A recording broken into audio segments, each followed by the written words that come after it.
বিমানের ভিতরে ভর্তি কঙ্কাল। ৩৫ বছর আগে হারিয়ে যাওয়া বিমান ফিরল এয়ারপোর্টে। বিশ্বের বড় রহস্য এই ঘটনা। ১৯৮৯ সাল। উইকলি ওয়ার্ল্ড নিউজের পাতা জোড়া একটা খবরে চোখ আটকে গিয়েছিল সকলের। বাকি আর সব খবর মুহূর্তেই ফিকে হয়ে গিয়েছিল। এও সম্ভব? ১৯৫৪ সালে হারিয়ে যাওয়া বিমান কিনা ফিরে এসেছে ৩৫ বছর পরে। বিমানের ভিতরে সব মানুষ ততদিনে হয়ে গিয়েছে কঙ্কাল। সে মৃতদের নিয়েই এতদিন ধরেই আকাশে আকাশে ঘুরে বেরিয়েছে বিমানটি। ১২ই অক্টোবর ১৯৮৯ সকালের আলো ফুটেছে ব্রাজিলের পোর্তো এলেগ্রো বিমানবন্দরে। চারিদিকে ব্যস্ততার চেনা ছবি। কর্মীরা গুছিয়ে নিচ্ছেন নিজের কাজ, পাইলটরা প্রস্তুতি নিচ্ছেন আগামী উড়ানের। এয়ার ট্রাফিক কন্ট্রোলের কর্মীরা বুঝে নিচ্ছেন সব ঠিকঠাক আছে কিনা। একটা গোটা দিনের কাজ যে সুষ্ঠুভাবে এগিয়ে নিয়ে যেতে যা যা করার তাতেই মগ্ন কর্মীরা। এমন সময় আকাশে ভেসে উঠল একটি অচেনা বিমান। এখন তো এরকম কোনো বিমানের আসার খবর ছিল না। কর্মীরা একটু অবাকই হলেন। একে অন্যের মুখ চাওয়াচাই করলেন প্রথমে, তারপর ব্যস্ত হয়ে পড়লেন বিমানটির পাইলটের সঙ্গে যোগাযোগ করতে।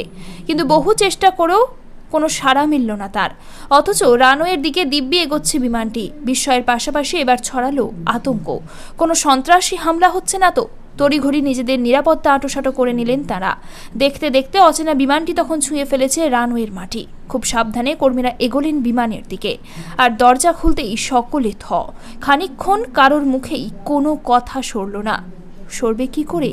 নিজের চোখকেই যে তখন তারা বিশ্বাস করতে পারছেন না। অথচ রানওয়ের দিকে দিব্যি এগোচ্ছে বিমানটি। একটা গোটা বিমান জুড়ে বসে আছে সারি সারি কঙ্কাল। এও কি কখনো সম্ভব? আর পাইলট যিনি চালিয়ে নামালেন বিমান, তিনিও কি? কর্মীরা দৌড়েলেন কেবিনের দিকে। আর তাঁদের বিস্ময়কে শতগুণ বাড়িয়ে যে দৃশ্য ধরা দিল তা যেন হার মানায় গল্পকেও। হ্যাঁ, ককপিটে আর কেউ নয়, বসে আছে পাইলটের কঙ্কাল। কঙ্কাল বোঝাই এক বিমানকে মাটিতে নামিয়েছে ক্যাপ্টেন কঙ্কাল। ঘটনার অভিঘাতে তখন গোটা বিমানবন্দর জুড়ে ছড়িয়ে পড়েছে অদ্ভুত ভয় ধরানোর নীরবতা। প্রাথমিক হকচকানি কাটতেই এয়ারপোর্টের পুরনো কর্মীরা অবশ্য চিনতে পারলেন বিমানটিকে। এই যে ফ্লাইট সান্তিয়াগো ৫১৩, অবিশ্বাস্য। এ তো আজকের বিমান নয়, সে ৩৫ বছর আগে হারিয়ে গিয়েছিল এই বিমান। রহস্যজনক অন্তর্ধানের পর আর কোনো হদিশ মেলেনি। প্রায় ৩.৫ দশকের মাথায় ৮৮ জন যাত্রী আর ৪ জন বিমান কর্মী, মোট ৯২টি কঙ্কাল নিয়ে ফিরে এসেছে সেটি। এই রহস্যের ভিতর আলোর খোঁজে আমাদের উল্টাতে হবে একটি ট্যাবলয়েডের পাতা। ১৪ই নভেম্বর ১৯৮৯-এ দ্য উইকলি ওয়ার্ল্ড নিউজ নামের এই ট্যাবলয়েডের পাতাতেই বেরিয়েছিল বিমান ফিরে আসার খবরটি। সেখানে লেখা ১৯৫৪ সালের ৪ঠা সেপ্টেম্বর নিখোঁজ হয়েছিল বিমানটি। ব্রাজিলের অ্যাভিয়েশন অথরিটির তথ্য অনুযায়ী বিমান সান্তিয়াগো ৫১৩-র যাত্রা শুরু করেছিল তৎকালীন পশ্চিম জার্মানি থেকে ব্রাজিলের উদ্দেশ্যে। বিমানে যাত্রী এবং বিমানকর্মী মিলিয়েছিলেন ৯২ জন। যাত্রা ছিল মোট ১৮ ঘন্টার। কিন্তু মধ্যিখানে আটলান্টিক মহাসাগরে কোনো এক অজ্ঞাত স্থানে অজানা কোনো কারণে উধাও হয়ে যায় বিমানটি। এই খবর প্রকাশের ৪ বছর আগে প্যান অ্যাম ফ্লাইট ৯১৪ নামের একটি বিমান হারিয়ে গিয়েছিল। সেই বিমানকে খুঁজে পাওয়া যায়নি প্রায় ৩৭ বছর। ১৯৬১-র একটি TV show the twilight zone একটি এপিসোডে সম্প্রচারিত হয়েছিল। সেটির নাম ছিল দ্য ওডিসি অফ ফ্লাইট ৩৩। সেখানেও একটি বিমান হারিয়ে যাওয়ার গল্প ছিল।